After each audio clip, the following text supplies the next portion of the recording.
Assalamualaikum warahmatullahi wabarakatuh. Okey, hari ini cikgu akan mengajar subtajuk baru iaitu haiwan vertebrata. Okey. Pengajaran ni berdasarkan standard pembelajaran KSSR Sains tahun 4. Oleh itu, murid-murid bolehlah merujuk buku teks Sains tahun 4 muka surat 58 hingga 64. Okey, baik. Dalam pelajaran kali ini, awak mestilah boleh menjawab 3 soalan berikut. Okey, yang pertama, menyatakan maksud haiwan vertebrata dan invertebrata. Kedua, memberi contoh haiwan vertebrata dan invertebrata. Dan yang ketiga, awak boleh mengelas haiwan vertebrata berdasarkan ciri khususnya. Contohnya mamalia, reptilia, amfibia, burung dan ikan. Okey, baik. Kita lihat ya. Okey, cikgu. Haiwan vertebrata ni apa? Haiwan invertebrata ni apa? Okey, cikgu jelaskan. Haiwan vertebrata maksudnya haiwan yang mempunyai tulang belakang. Okey, nampak kan? Haiwan ni ada banyak jenis. Jadi macam mana kita nak kelaskan dia? Okey, kita lihat. Haiwan vertebrata ialah haiwan yang mempunyai tulang belakang. Haiwan invertebrata ialah haiwan yang tidak mempunyai tulang belakang. Vertebrata ada tulang, invertebrata tak ada tulang belakang. Okey, tulang belakang ni macam mana? Okey, lihat gambar ni. Ini contohnya tulang yang ada pada kucing. Okey, ini adalah kura-kura. Dan yang bawah ni ialah tulang gambar X-ray cikgu letak. Contohnya ialah gajah. Okey, haiwan invertebrata ni dia tak ada tulang.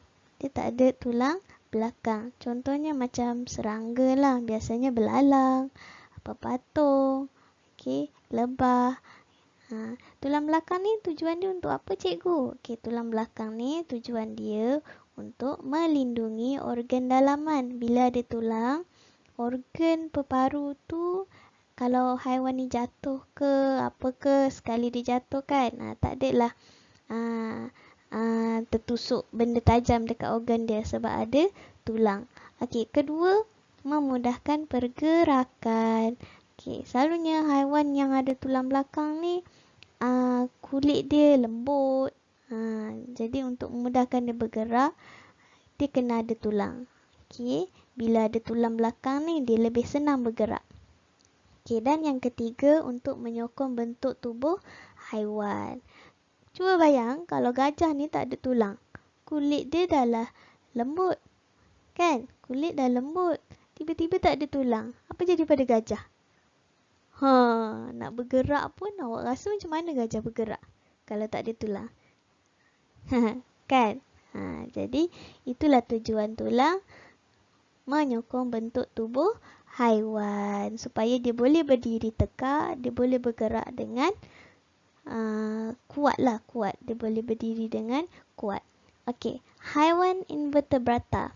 Haiwan yang tidak mempunyai tulang belakang dan kebiasaannya, bukan semua, kebiasaannya akan mempunyai kulit yang keras. Untuk apa? Untuk samalah macam tadi, untuk melindungi organ dalaman dia, abdomen dia lah, untuk memudahkan pergerakan dia. Dan yang ketiga, untuk menyokong bentuk tubuh badan dia. Contohnya macam dalam gambar ni, dia kulit dia keras sikit lah, tapi dia tak ada tulang. Okey? Jelas? Okey, kalau nak jawab soalan pertama tadi, haiwan vertebrata tu apa? Haiwan yang mempunyai tulang belakang. Itu maksud dia. Seterusnya, okey, kita nak kenal keluarga pula. Dalam haiwan invertebrata, dalam haiwan vertebrata ni dia ada family dia, keluarga dia. Ada 5 keluarga. Keluarga reptilia, keluarga amfibia, mamalia, burung dan ikan. Cikgu nak senang untuk awak ingat, cikgu letak rep, bia, mama, buru, ikan. Yang ni kata kunci lah supaya awak ingat. Okey, untuk senang faham tu juga cikgu bagi cikgu nak awak senang faham, jadi cikgu katakan reptilia ni, amfibia, mamalia, burung ikan ni kita boleh kelaskan sebagai keluarga lah. Okay, keluarga dalam haiwan vertebrata. Okay, apa ciri haiwan yang kita boleh kelompokkan dalam keluarga reptilia? Okay, cirinya ialah mempunyai peparu, bernafas melalui peparu, bertelur, bersisik ataupun kulit keras, dan kebanyakan haiwannya ialah haiwan yang tinggal di darat. Amfibia pula ialah haiwan yang mempunyai organ pernafasan, peparu dan kulit lembap. Nak senang kenal ni sebenarnya ini adalah lanjutan daripada latihan awak sebelum ni. Sebelum ni awak dah kenal kan, awak dah kelaskan haiwan tu berdasarkan organ. Organ pernafasan ada 4 kan, peparu dan kulit lembap, insang dan satu lagi spherical. Betul tak? Okay, daripada situ sebenarnya awak dah boleh kelompokkan haiwan yang awak bagi contoh tu dalam kumpulan apa, dalam keluarga mana. Okay, contohnya awak ada bagi 5 contoh sebelum ni. Haiwan yang bernafas menggunakan peparu. Jadi dalam contoh yang awak beri tu berkemungkinan ada haiwan dalam keluarga mamalia, ada haiwan dalam keluarga reptilia dan ada juga haiwan dalam keluarga burung. Okey, jelas Dan haiwan yang bernafas melalui peparu dan kulit lembap, hari tu awak ada bagi contoh kan? Kebanyakannya ialah haiwan dalam keluarga amfibia. Nanti kita semak satu-satu ciri dia. Okay, amfibia, peparu dan kulit lembap, bertelur. Letupan badan dia kebanyakannya kulit lembap, hidup di darat dan di air. Contoh macam awak bagi hari itulah katak dan Cecilia. Okey, seterusnya mamalia. Mamalia bernafas melalui peparu, melahirkan anak.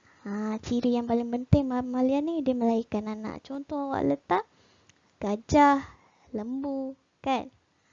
Itu adalah contoh haiwan mamalia. Seterusnya, burung pula. Burung yang ciri yang paling penting selain peparu dan bertelur, dia mempunyai bulu pelepah. Contohnya ayam, itik yang ada bulu pelepah. Senang kan nak kenal? Ciri yang paling penting ialah berbulu pelepah. Ikan pula, ciri yang paling penting ialah bernafas melalui insang. Ada juga awak ada tak kenal haiwan ikan yang tinggal dalam air tapi tak bernafas melalui insang? Ada kan? Contohnya ikan apa? Cuba ingat, ikan apa yang bernafas melalui peparu tapi tinggal dalam air? Dia ikan, sepatutnya dia dalam keluarga ikan, tapi bukan, dia dalam keluarga mamalia. Ikan apa tu? Boleh teka? Jom kita tengok. Okey, jawapannya ialah ikan paus dan ikan dolphin. Okey, ini adalah ikan.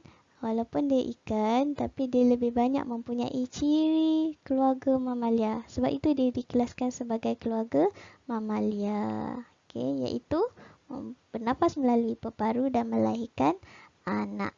Dia ikan yang special sikit, istimewa sikit. Okey. Haiwan yang special. Haiwan apa ni? Ini adalah platypus. Platypus ni dia sangat unik. Dia tak ada ciri-ciri kategori reptilia pun tidak.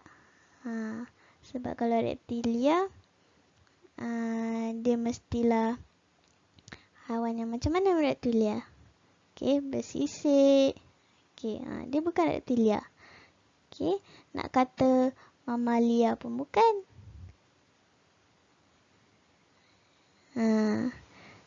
Dia mamalia tapi dia tak ada semua ciri mamalia. Mula-mulanya confused lah. Sebab platypus ialah haiwan yang hidup di darat dan lebih banyak masa di dalam air. Platypus ialah haiwan mamalia yang unik kerana bertelur namun menyusukan anaknya. Pelik kan? Biasanya kalau mamalia dia mestilah melahirkan anak. Barulah dia menyusukan anak. Tapi tak. Platypus mamalia tapi dia bertelur. Sebab dia tak ada semua ciri dia sendiri, dia sangat unik. Dia bertelur tapi menyusukan anak. Biasanya haiwan bertelur tak menyusukan anak. Okey, bertelur, menyusukan anak, berparu tapi banyak hidup dalam air. Okey, jelas Jadi platypus ialah haiwan yang unik tapi dikelaskan sebagai mamalia. Okey? Jadi itu saja untuk pelajaran kali ini. Assalamualaikum warahmatullahi wabarakatuh. Jumpa lagi. Bye.